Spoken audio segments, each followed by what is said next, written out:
жоқ. Берде проблема чечилген жоқ. Бийлик уккан жоқ. Элдин ою менен, пикири менен дагы эсептешкен жоқ.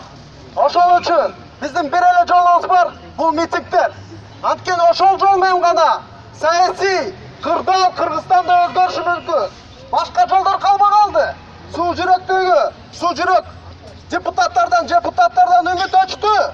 Алар эчтеке кыла албайт экен. Атамбаевдин оюнан чыга албайт экен. Мураскер ким болсо ошого макул боло берет экен. Бирок эл ошого макулбу? Жок. Макул эмес. Урматтуу туугандар, сунуш бар. Жалакы жерге аянттыкка кайра барып, жөө-жүрүш кылып. Ошол жерде митингди улантсак. Жок, биз мындайда, туугандар, мындайда биз бул менен түгөнүп калбайт митингдер. Анан ар кандай провокацияга да жол бербейли. Бирөө чыгып кетсе, анан силер уюштурдуңар деп бизди камап коет да. Ошонун бизге кереги бар?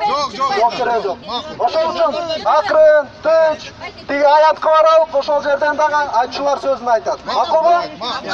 Кетсин деп айтабыз. Бир аттуу тиги аянтчага баралык, аянтка.